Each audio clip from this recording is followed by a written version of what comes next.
And hello, everybody. I am Dr. Alicia, and welcome everybody to this is part five.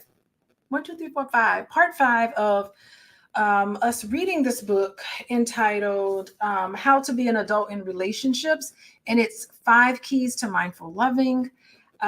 This is the Bible on how we need to treat each other, how to be kind and civil to each other. So I really think this is so important that we are diving into this material. I am Dr. Alicia. Here's my website, Coaching with Dr. Alicia. Hello, everybody coming into the chat.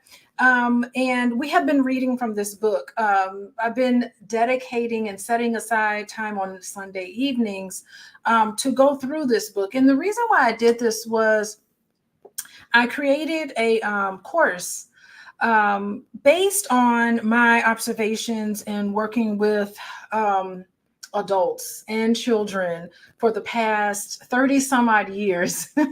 And I've been in the field for 30 years now. And oh my gosh, oh God, that's such a long time ago. But um, in the work that I've been doing, I realized that there have been some past painful memories that people experience that have an impact on how well people function. And some of these things come up. So, because of that, I created this course called The Healing Haven. And it was a 2-day online retreat to talk about how we can recognize and examine and look into how we have been traumatized. And I put the course together. It comes with a workbook. So it is not just you sitting back and listening to me talk. Okay. I'm a therapist. So a lot of what I do is listening. So what I feel comfortable doing is having students for 2 days and to go through some of the workbook and to process and talk about some of the past painful memories or traumatic events that have happened to them. So I put that course together and a couple of years ago, and it has been very successful. I am starting cycle 3 coming soon. And the ticker down here is about me, coachingwithdralicia.com. If you're interested in, you know that you are a survivor of painful experiences, either growing up or currently, you can check out their website and you can join me. And we'll be starting cycle 3 in the next couple of weeks. But I think what's more important today is to get into the material for part 5, right? I really want us to start talking about practices. So the author did a really wonderful job on how to be adults in relationships. We went over the 5 keys to mindful loving, parts 1, 2, 3, and 4. You can find them in the show notes.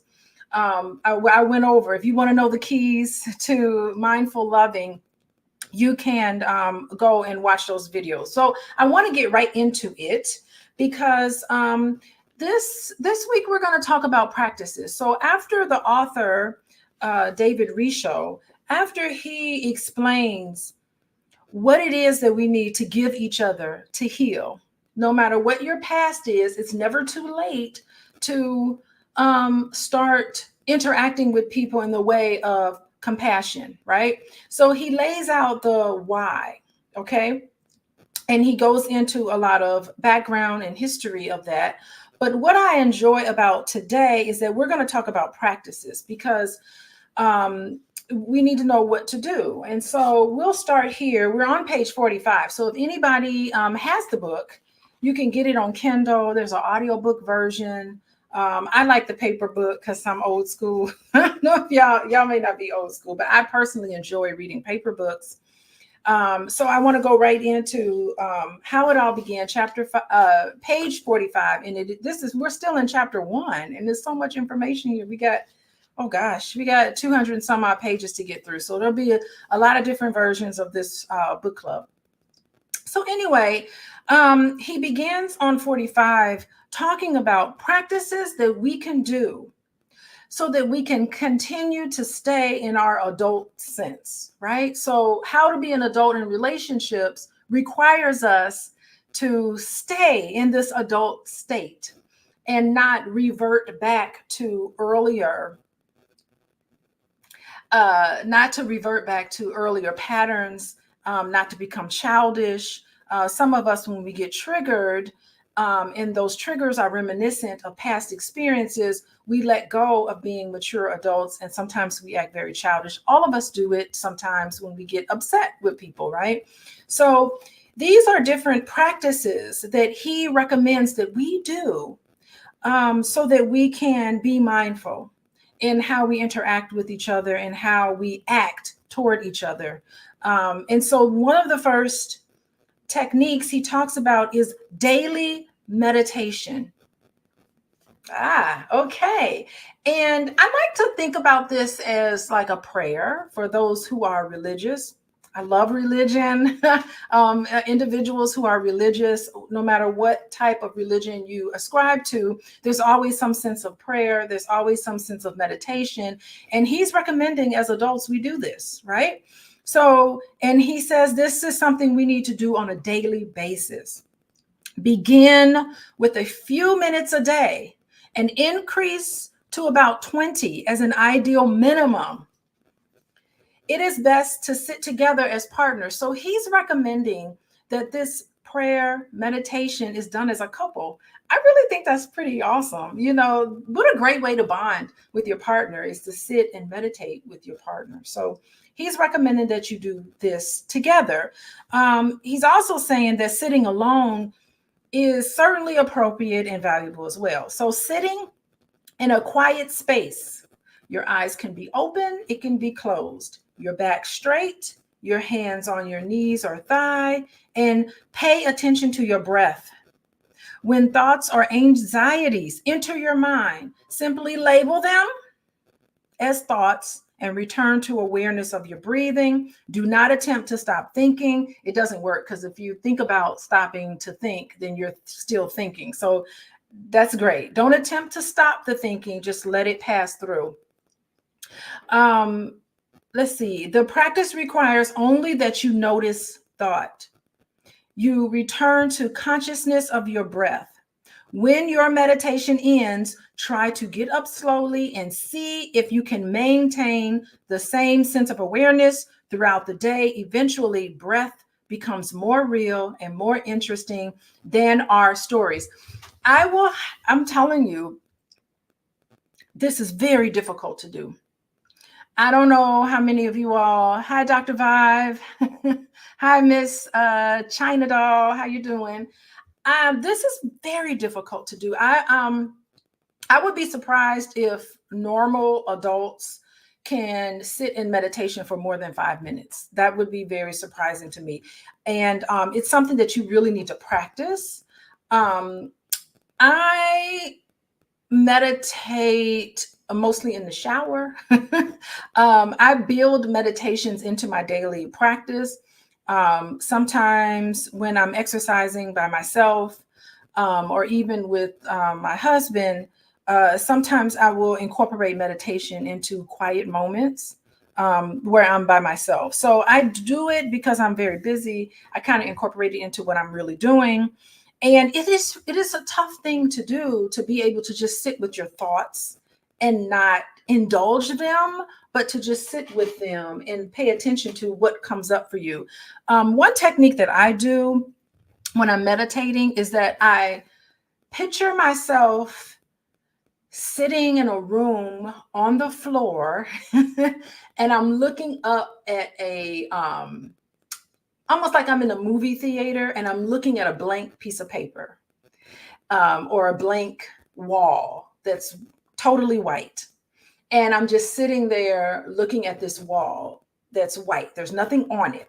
And I just focus on that. Now that does it for me. I'm able to get to a place where I can practice doing that for an extended period of time. But when I first began doing frequent meditations, it was really difficult for me to quiet my mind down so that I can do this. So it's interesting that the very first practice that that they allude to in this text is for you to practice meditation to get up to 20 minutes. That's a lot, right?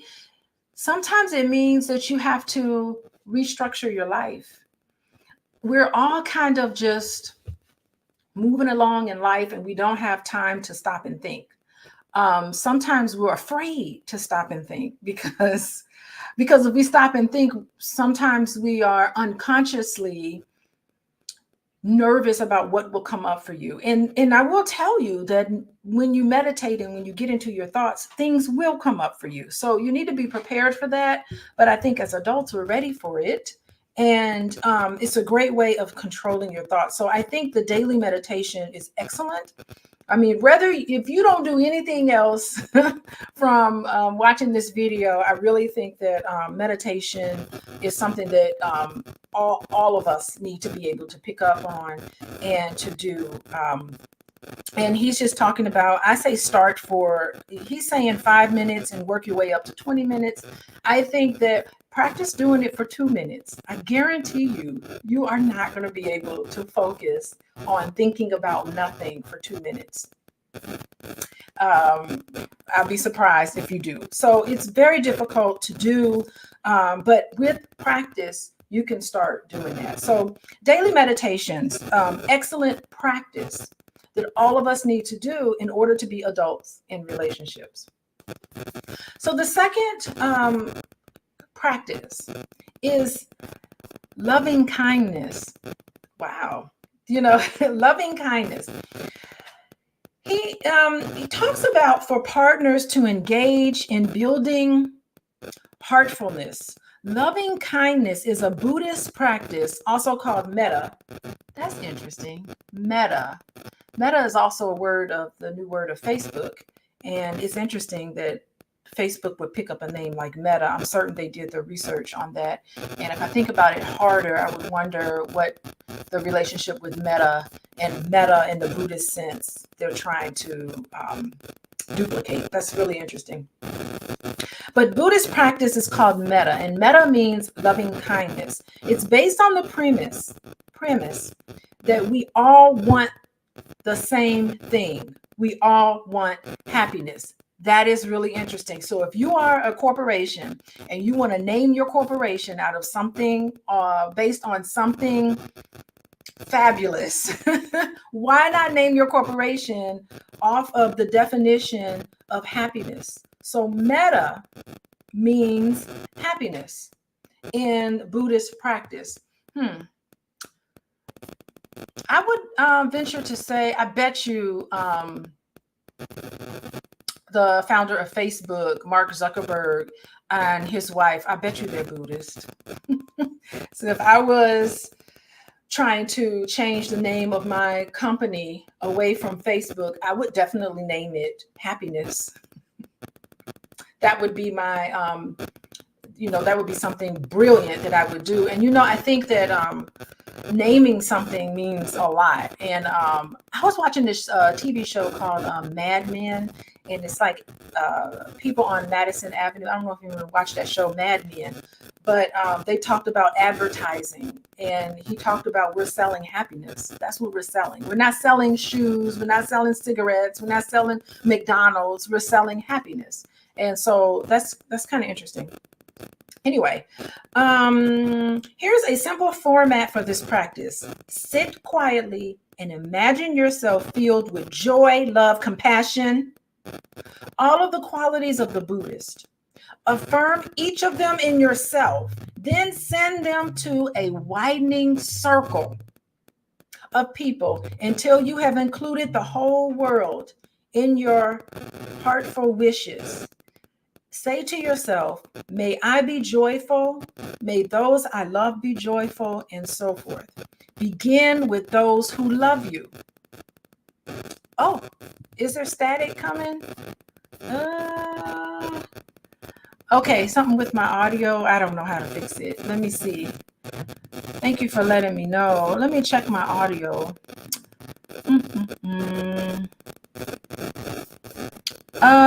Okay.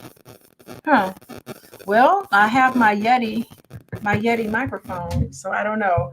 Let me know if you guys can hear me. Has it gotten a little better? I don't know. So we're going to keep going.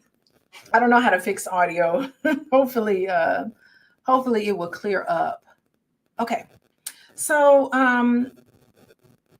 next, add the category of people who do not like you. or that you dislike. So they're saying all of the people you see on a daily basis, present them with joy, love, compassion, right? And beam joy to the world. All things being great and small, our heart thereby expands to its full dimensions. Yeah, I do this a lot. Sometimes when I meditate, and I'm in this room, this dark room with a big screen in front of me, a big white screen, and I am just looking at this blank screen and I'm sitting and thinking about nothing really. I do imagine in my head a white light coming out of me and expanding all around. So I do that sort of visualization. And it's, for me, it's a white light of protection. So I definitely do it with my children.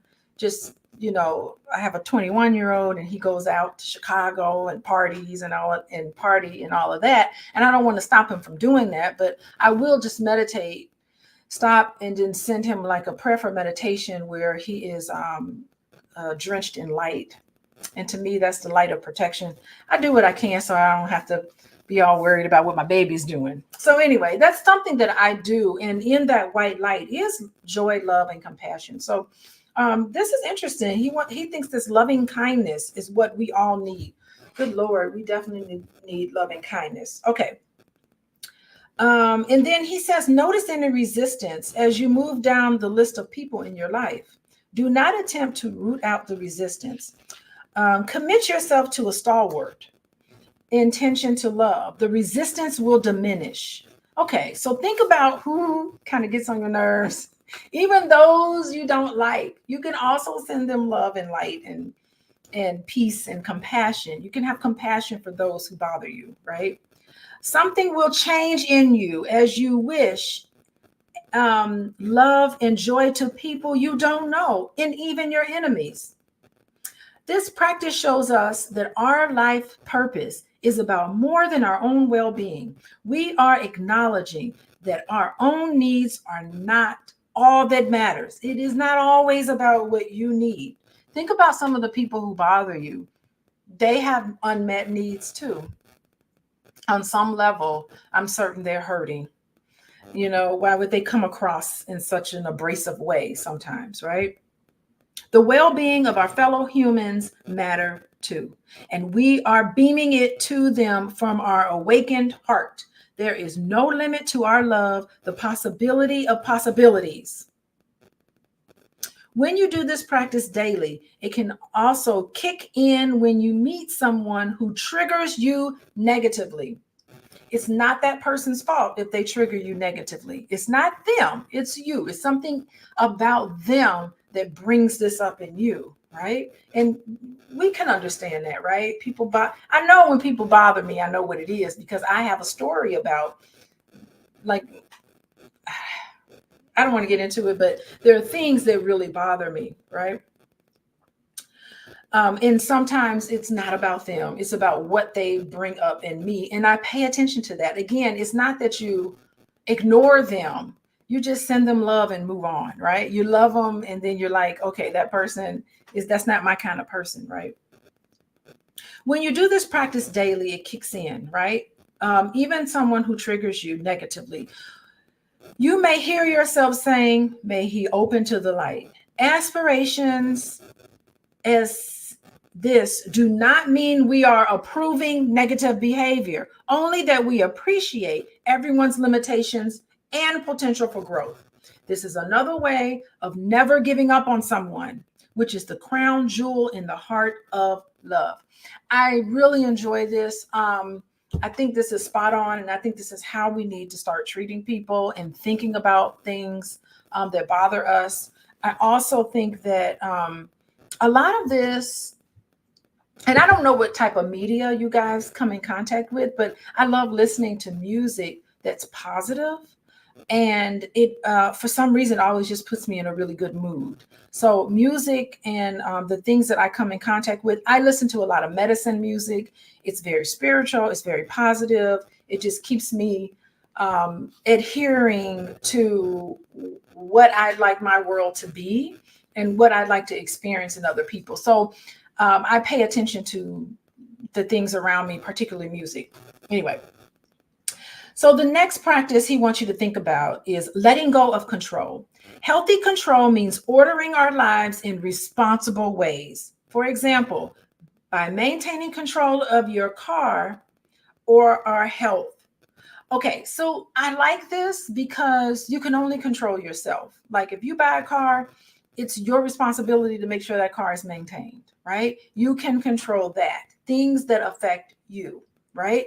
If it doesn't affect you and it's out of your hands, and a lot of things are, we need to let go of that control and think about, okay, I can only control my behavior and what I do. I can't control what other people do. Now, you can influence what other people do. You can invite people to treat you a certain way. You can ask people and become curious about things that they're doing to raise awareness about what they're doing, but you can't control what another person does. You can only control yourself. I think that's a great reminder here, but you need to keep that in your mind, right? Neurotic control means acting on the compulsive need to make everything and everyone comply to your wishes.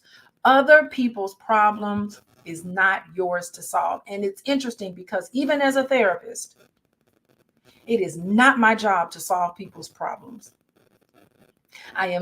Do not believe that it is the job of a therapist to tell you what to do. I was just meeting with a group of students, not students, but a group of professionals, and I was doing supervision so that they can get their clinical license. I do supervision with individuals seeking their clinical license. And I spent the entire evening today talking about stop giving advice.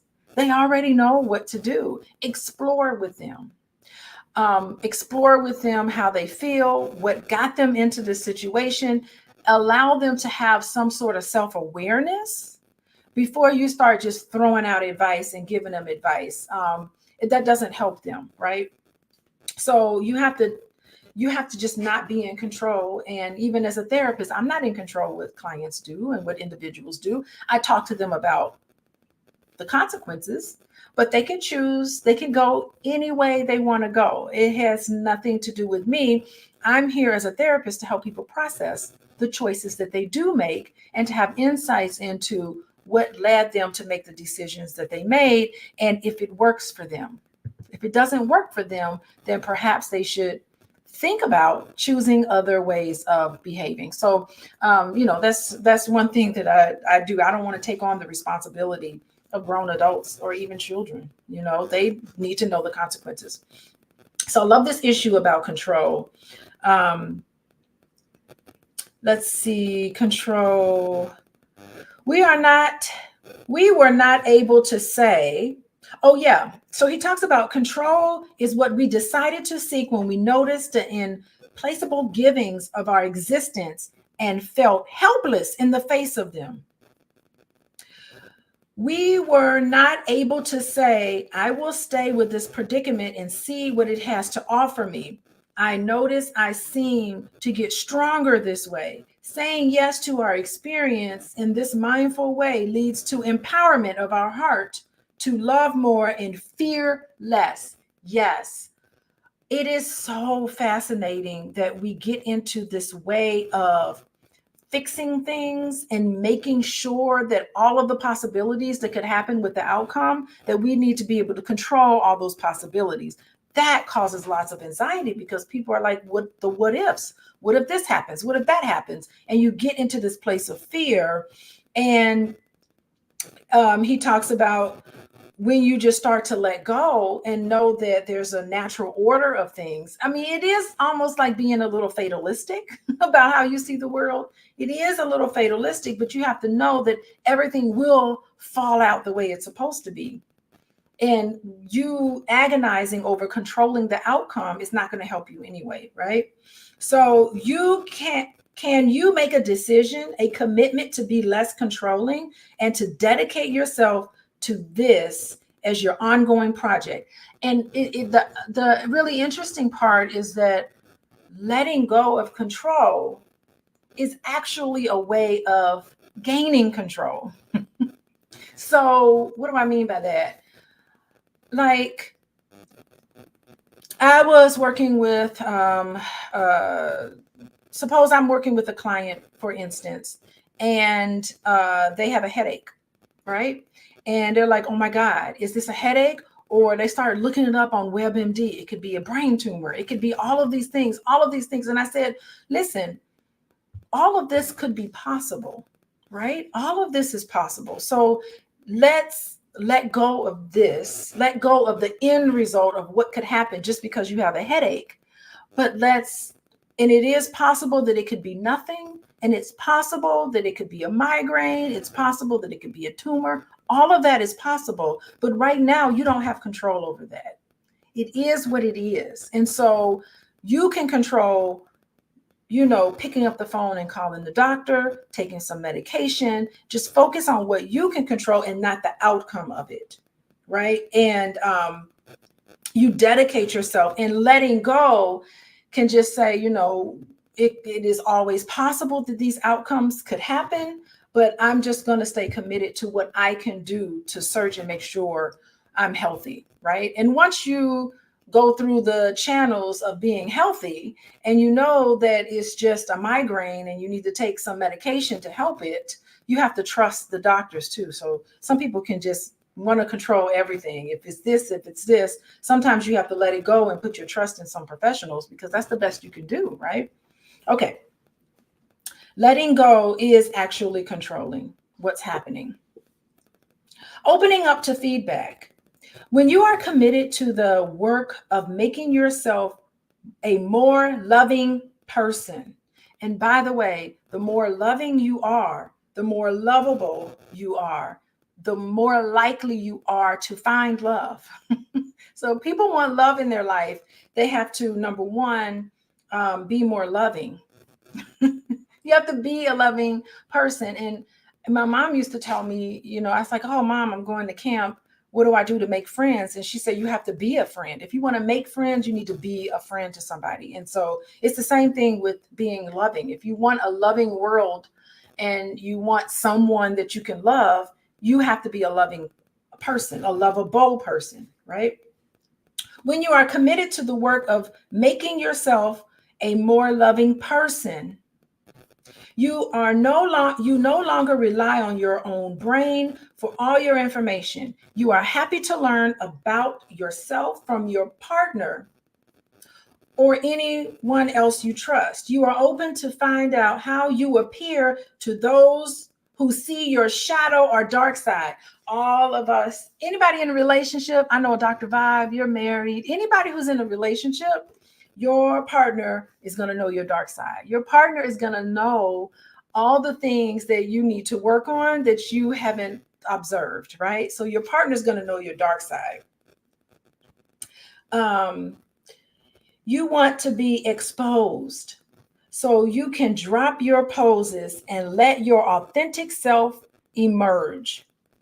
You welcome feedback about how others are affected by you. Always welcome feedback. And I love this because this is how you gain self-awareness. This is how you learn about yourself, is you listen to what other people say. So you do need to be in a position where you're open to feedback from your loved ones. You say, if someone comes to you with a complaint, you sit down and you really need to listen to it, right? If they have a complaint about you, you need to listen to that and be committed to their complaint, because they could be letting you know about some blind spots. They can be letting you know about some things that you don't see, that other people see. And it's usually the person closest to you, like your partner or your mother or your child, adult child, of course, that can let you know exactly the effect you have on other people that you may not be aware of. So the self-awareness is important. So this being open to feedback is a commitment to working on yourself. A whole point of these practices includes this openness to feedback. Okay. And they quote that the ancients were always so glad to hear of their mistakes.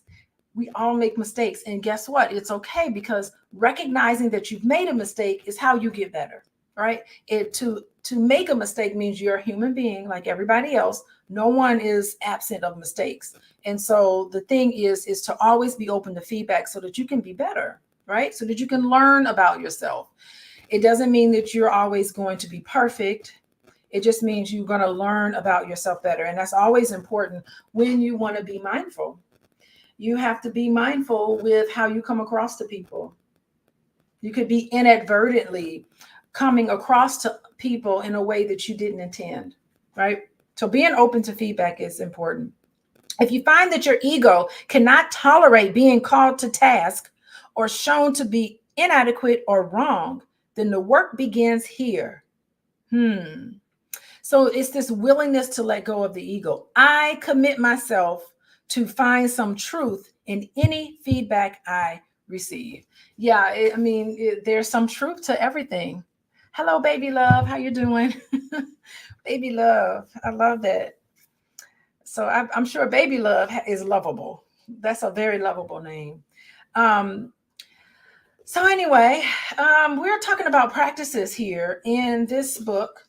How to be an adult in relationships. These are the 5 keys to mindful loving. Today, we are actually giving you things that you can do, tangible things that you can do to demonstrate how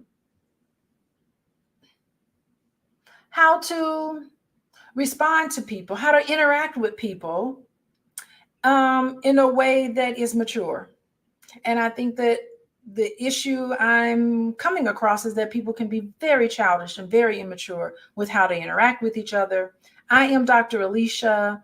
I also want to tell you about texting love, LOVE, to 87948, and you'll get some information from me, and you'll also get some information from my husband, Dr. Boyce. And text the word love to 87948, and you'll be kept abreast about what's happening with Dr. Boyce and myself. Also, I am doing my Healing Haven group treatment program, and you can go to About Me, coachingwithdralicia.com, and you can sign up there, put your information in there. You take the ACEs test, and then you sign up for a meeting that I'm going to have where I'm going to describe your results of the ACEs score, which is Adverse Childhood Experiences Survey. You get a trauma score, and we'll spend some time together interpreting them. So it's pretty cool. I'm going to keep the ticker down there. I'll keep love, LOVE, to 87948. I'll keep that up there for a while so that we all can, in case some other people come in. Okay, Marshall. Welcome, Marshall. Welcome, Dr. Vibe. Dr. Vibe. We got to talk. Reach out to me. We got to talk to each other. Okay, so today we're talking about practices, things that we can do. Some of the things we can do, a step toward achieving this willingness to be open, right? Ask your partner to describe something that has been upsetting to them, and notice when you are judging what that person is saying. Wanting to control their reactions, feeling afraid for them, wanting to fix your partner, and so forth. Acknowledge each of these reactions as ego distractions and return to listening openly. Woo! Nothing hurts more than hearing a critique or hearing a complaint from your partner. Y'all, what happens when your partner complains about you? Everybody's entitled to their complaints, right? When your partner has finished, tell your partner what distractions came up for you. What came up for you? What interrupted you in your mindful hearing? Because as they're complaining about you, pay attention to your body. How are you feeling when you're hearing this complaint? I know sometimes I'll have a complaint about my husband, and he'll look at me and go, "My head hurts." And I'm like, okay, I get that your head hurts, but when your head stops hurting, I'm going to continue with my complaint, because all healthy relationships have complaints. If you don't have a complaint about your partner, then I don't think that relationship is healthy.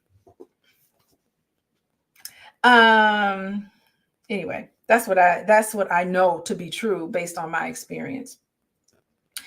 Make a commitment to notice what's going on for you in future conversations. You can commit yourself to listening with your heart. How can that happen? By mindfulness habit. You are building in meditation by returning to your breath, undistracted by mindsets. Let me tell you, I have been watching, y'all, I've been watching these dating shows. I've been watching 90 Day Fiance. I've been watching Married at First Sight. And my daughter has been looking at Love Island. I can't with Love Island. But these are the most childish individuals on all these shows, right? And I think it's quite fascinating how people just they get on TV and they just start reacting to each other and they become very childish and they're not listening very well and that all these insecurities come out and all of these personalities and I just really wonder what the producers are thinking when they pick people to come on these shows, because you can very well tell who would do well on these shows and who's dramatic and emotional and reactive, that make the show. And I don't think it's a very healthy thing. It's a very toxic display of relationships. And there's no professional that's coming in there to kind of mediate some of this stuff and to stop some of the abuse that I'm watching on the show. Very toxic behaviors on all three of those shows. It just boggles my mind that this is allowed to happen. And it causes a lot of distress for people, particularly online. But anyway, very interesting about these dating shows. Here is a practice that uses mindfulness and heartfulness to respond appreciatively and yet self-protectives when someone gives you critical feedback. Someone gives you critical feedback, right? It's a gift. If your partner complains about you, that is a gift. Approach any person who has an issue with you with a conscious intention to give them the 5 A's. What are the 5 A's? Do y'all know? We talked about it in, I think, book club meeting number 3 and 4. Attention, appreciation, acceptance, affection, and allowance. That's how you need to approach somebody when they critique you, when they complain, particularly if it's a partner. Their complaint is a gift. Say this aloud to the other person and maintain it in your heart as he or she speaks. It describes a profoundly loving way to listen. Useful at any time of life and in all communication. So he's about to lay out to you all of the different ways that you need to listen when somebody gives you the gift of a complaint, feedback to you. That is a gift. I'm going to tell you, I'm also listening to this podcast. Y'all listen to this podcast called Betrayal. And it's about, really, so far that I'm listening to season 3, and it's all about how these women get in this relationship with men, and it is like a fairy tale romance, and he sweeps her off her feet, and then come to find out he's doing all this devious stuff behind the scenes, right? And I think what's interesting to me is that the women who they interview are getting up on the podcast, and they also, I think Hulu also does a few episodes of it too. They get on there and they say, we had the perfect marriage. Everything was perfect. Everything was beautiful. And as soon as people say that, that lets me know immediately there's something wrong, because all healthy relationships have issues. And if you are in a relationship and you are not receiving feedback, you're not receiving complaints from your partner, then you need to be careful. That's not the person you need to trust. A sign of trustworthiness in a relationship is being in a relationship with somebody who gives you the gift of complaint. I welcome complaints from my partner. Hey, I must have been, what happened with the light? I must have been speaking it, right? I welcome complaints from my partner. Because that means that my partner wants to connect with me. If my husband complains about me, that means he loves me. I'm like, oh, you're complaining about me. Tell me what I did. Come and tell me. And I listen. So that's a sign of love. To complain to your partner is a sign of love. When they don't like you, they don't even care enough to even tell you that they don't, that you get on their nerves, right? That, you know, they don't even care enough. They just ghost you, right? So the sign of a healthy relationship is a complaint, and you have to be there to listen, and you have to be there to really understand them more, because what they're trying to do when they come to you with a complaint is they're trying to connect with you. And that's how you have intimacy in a relationship, is through the complaint. Oh my God, I totally see.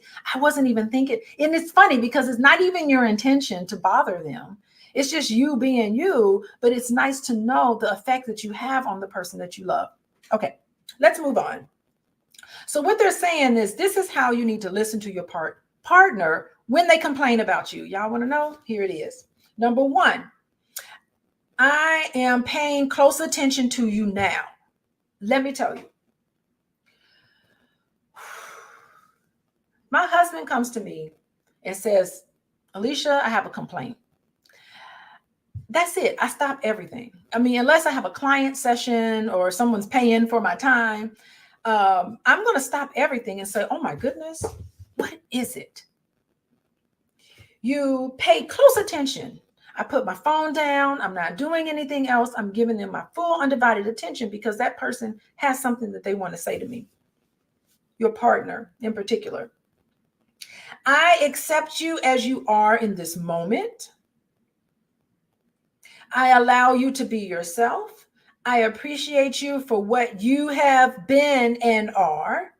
I have a real affection for you no matter what. So it's not about getting mad at somebody, right? For complaining, right? Establish eye contact while really listening mindfully without defensiveness. Defensiveness is a learned reaction. And people learn it as a child. If you felt shamed as a child and you felt bad about yourself as a child, you also learn to be defensive. So you have to check yourself on that. You have to talk to yourself about that. You need to acknowledge the impact you have had on the other person and the feelings you aroused in that person. Do not use denial to protect yourself. Do not minimize or discount your impact by contrasting it with your good intentions. The impact matters more than the intention. You know, the road to hell is paved with good intentions, right? Because you need to focus not on the attention, but you need to focus on the impact of your behavior on someone. Okay?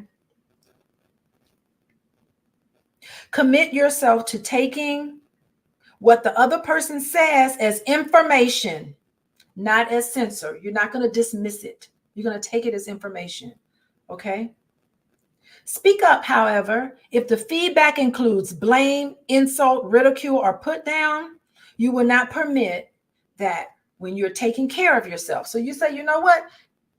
Can you say that again where you're not calling me names? Can you say that again where you're not putting me down? Can you give me an example? Be illustrative and what you're talking about instead of putting me down, because I really want to hear. So you can say, okay, when you call me names, it makes it so that I can't understand or hear what you're saying. Let's practice saying that again to each other in a way that's more friendly. All right. You can invite that person, or if they won't stop, then you could say, this conversation is over. I do want to hear your complaint, but I'm not going to be called names. You can set boundaries and say, we will come back to this when you're ready to talk to me like an adult, right? Well, don't say that, because then that's kind of condescending. You're talking like a child. Don't say that, okay? This is not for you to point the finger back at someone else and tell them they're being childish. They are, but that's not for you to do that. That doesn't help. It's not going to help the situation when you do that. Make amends when appropriate, design a plan to change, and ask for help. This is really simple stuff, right? This practice instills the virtue of humility and makes you more open and endearing. And that's how you listen. Yeah. So that helps you to be able to listen without being reactive. I was listening to a podcast, not a podcast, it was a video on Instagram, and they're interviewing this guy, and the question to this guy was, how do you know when a relationship is over? And his response was, oh, I know a relationship is over when I don't have peace anymore, and my partner is not making me happy, and I'm dissatisfied, and they're complaining about me. That's when I know it's over, and I don't feel good around them. And I just couldn't help but to think, like, how are you allowing growth in this relationship when you don't even want to be in a relationship with somebody that could be honest and transparent with you, that can tell you about your shortcomings? I just found that answer, and I think I made a comment underneath like, nah, that's not it. That's not it. I don't like to get into internet beefs, but I do assert myself because there's so much bad advice given on the internet, and it comes from people like, if I don't feel good around you, then I'm ready to leave the relationship. Well, what else is there? What more is there? What is that person telling you that you don't know about yourself? You should become more curious and listen better. So I don't know. I did not agree with that. Okay, heartful communication. This is how we listen, right? We need to have heartful communication. We are attuning to the other person's needs and feelings, often unspoken. This heartful listening means commitment to compassion, caring, and connection. Compassion means we are touched by someone's needs and vulnerability. We feel genuine empathy if the other is in pain. We are holding that person's story mindfully, that is, without judgment. So compassion is really empathy, being able to understand. It does not mean you agree with them. It means you're trying to understand and be empathetic and not judging them, of course, right? Caring. The other person counts. And the other person matters to us. Yes, as children, the best strategy you can do with children is to listen to their thoughts and feelings and encourage them to share their thoughts and feelings, because that's how they think that they matter. That's how they know that they're significant, because they are allowed to share. And that's what caring means, just allowing that other person to really share. We are on board for joining in the work of addressing, processing, and resolving any conflicts that might arise. And there's no other way to do that unless you care, show that you care about the other person.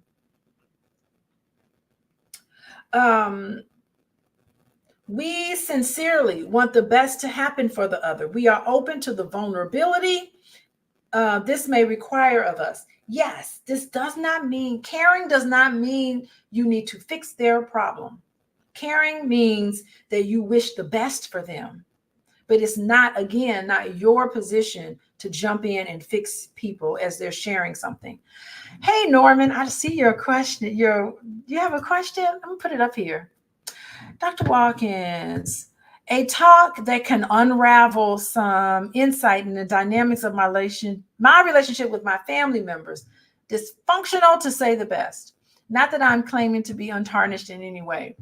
A talk that can unravel. Yeah, talks can unravel pretty quickly because people get so triggered. They're hearing something and they disagree with it and they want to react to it. But you have to refrain from that. It takes practice. It takes mindful practice, meditating, all of these things, so that you're not reacting to it. Let everybody, I think what I had to do with my family, we would have like like a pen. We'd have like a pen. And so that we know that people were listening to each other. The person holding the pen is the only person that can talk. And the job of everybody else without the pen is just to listen. And it's really hard to do, but it was something that I did in my with my kids, because everybody was talking over each other. It was like really getting bothersome. And it helped because it was like, okay, rule for talking at dinner. The person with the pen is the person that can talk, right? And so that helps things from getting unraveled. And sometimes it can just fall apart, Norman. It can happen, but never give up. Never give up on giving. You can make the change, Norman. You can say, hold on, let's all listen to Aunt Betty. Let's all listen to Aunt Betty is sharing something and we're talking over her. We're reacting to what she's saying, but I'm not certain that we're listening to her. So can we all just let Aunt Betty share? I mean, you could be the person and you'd be surprised how much of a positive effect that could have on your family.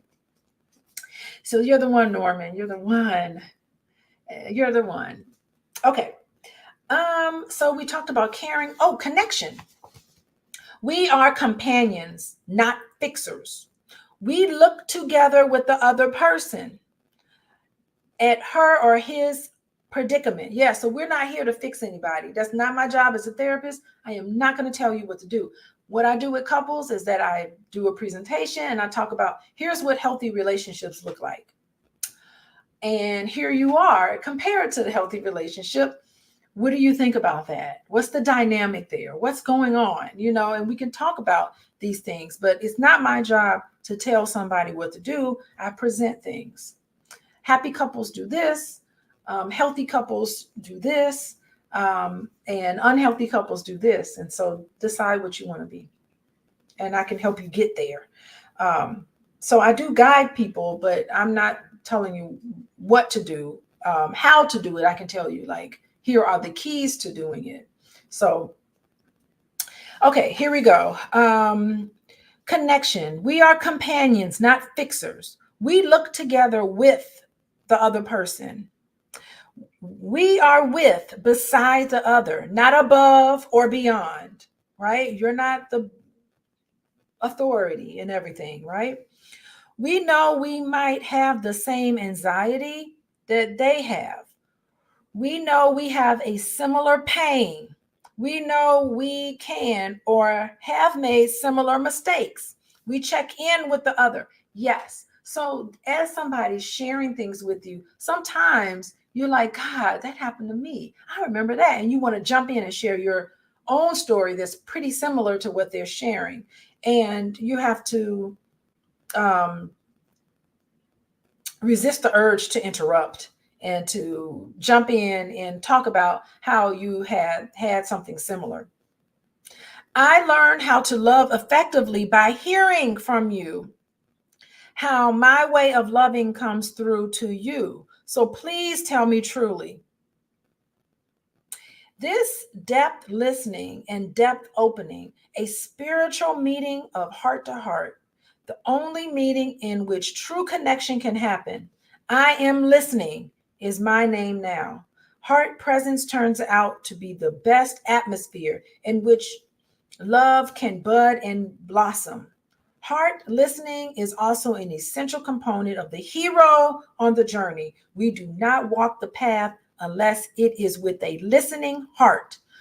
Walking the path is what you do with your ears by listening. All the references is about hearing in your heart. That's how you connect with somebody. That's how you treat people that you love, that you want that person to love you. The best thing to do is to be an active listener. Body listening. So here's another way. We notice sensations in our own body as we sit with the other person. Yeah, we're trained to do that, right?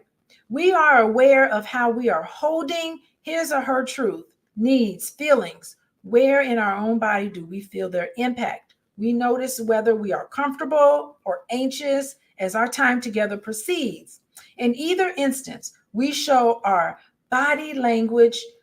We show in our body language a welcoming. I am arching toward you, not pulling away. I am not scared off by your woe. I can be trusted to accompany you through thick and thin. This is the essence of intimacy. Yes. Yes. Okay. When we combine the three forms of listening, only your presence is enough to create trust and open a path to contentment. Finally, in mindfulness, we can learn to listen to others as we listen to songbirds. No judgment, only appreciation of diversity. When our loving the birds, as St. Francis did, adds the heart dimension. Okay, so if you want to make somebody fall in love with you, you do not need to buy them flowers. You need to buy them your undivided attention. I think that's the lesson. Giving them your ear with an open heart is how you demonstrate love. It does not cost you anything, but maybe 20 minutes out of your day. I think that's what we learned today. All right, everyone. I think that's enough for today. I am going to finish up my night here. And I'm going to invite you all, if you want to reach out to me, you can. If you want to text love to 87948, you can get information from me. You can also get, I think it's my husband's ebook, Financial Lovemaking. If you want to follow me on Instagram, I'm at Coaching with Dr. Alicia. Let's see, my website is coachingwithdralicia.com. You can go there to fill out. I can work with couples, and I also work with individuals. You can go there to fill that out. Also, I'm doing cycle 3 of my Healing Haven. It's starting up in August. August 18th is when it starts. And go to this website, aboutme.coachingwithdralicia.com. Go there and fill out the information. Take the ACEs test and sign up for my meeting. We're going to talk about what your ACEs score means. And then we're going to learn some things. I'm going to give you some tools to take with you that you can learn, something that it won't be, maybe I'll post it on YouTube. I'm not certain how we're going to do that, but it's a Healing Haven Circle meeting that I'm going to have. I'm going to open it up to anybody that wants to come in and talk about how to become an adult in relationships. David Risho, thank you so much for writing this book. I think it's amazing. And we'll keep it going. And thank you, everybody, for tuning in. I will see you next week. I'll be available next week. I don't have anything going on, so I'll be around, and then we'll finish chapter 1. We're just on chapter 1. Oh, my goodness. So we'll finish chapter 1 next week, and I'll see you guys later. Bye-bye.